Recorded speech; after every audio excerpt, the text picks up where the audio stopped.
नमस्कार, one India news plus में आपका स्वागत है।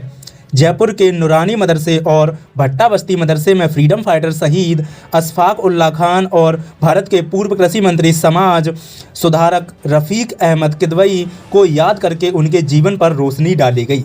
बच्चों को बताया गया क्या हमारे महापुरुष कैसे थे, हमारे फ्रीडम फाइटर और इस देश के असली हीरो जो देश की राजनीति और समाज को स्वच्छ बनाते थे।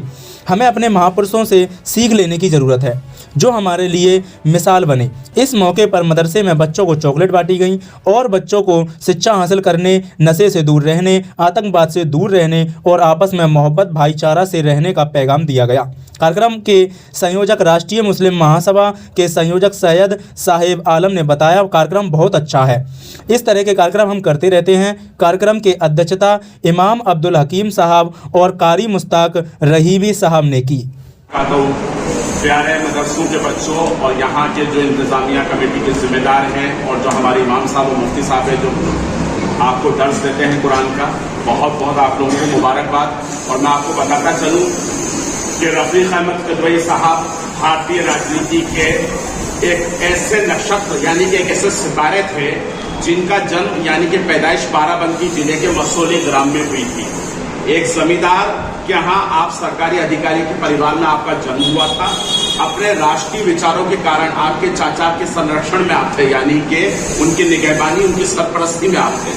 रफ़ीक अहमद साहब का जो व्यक्तित्व का जो विकास हुआ, उन्होंने गवर्नमेंट हाई स्कूल की बाराबंकी से मैट्रिक की परीक्षा पास की। उसके बाद में MAO कॉलेज अलीगढ़ की यूनिवर्सिटी से किया, जहां कला और स्नातक में आपने उपाधि प्राप्त की। 2 वर्ष पश्चात उनकी कानूनी परीक्षा प्रारंभ होने वाली थी। उन्होंने महात्मा गांधी को तो आप सब जानते ही होंगे, महात्मा गांधी के आह्वान पर यानी कि उनके बुलावे पर सरकार द्वारा नियंत्रित MAO कॉलेज का और अन्य सहपाठियों के साथ बहिष्कार कर दिया और असहयोग आंदोलन के अंदर आप महात्मा गांधी के साथ जुड़ गए। इसी के साथ साथ ब्रिटिश हुकूमत जो अंग्रेज जो इस मुल्क के ऊपर कब्जा करके बैठे थे, तो ऐसे अंग्रेजों ब्रिटिश हुकूमतों के खिलाफ आपने प्रदर्शन किए और आपने जाबाजी दिखाते हुए ये सबूत दिया कि इस मुल्क का जो नौजवान है, जो मुसलमान है, वो इस मुल्क की इज्जत और बका के लिए अपनी कुर्बानियां देना जानता है, तो इस मुल्क के साथ में आज़ादी में कंधे से कंधा मिला करके लड़ाई लड़ना जानता है।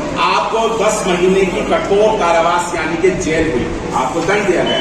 रफ़ीक अहमद साहब की जो शादी हुई 1918 में हुई, उनके एक बेटा हुआ और बड़ी ही अफसोस की बात रही कि उनके बेटा भी इस दुनिया से चल बसा था। कारावास से मुक्ति के दौरान यानी कि कारावास यानी कि जेल से बाहर आने के बाद रफ़ीक अहमद साहब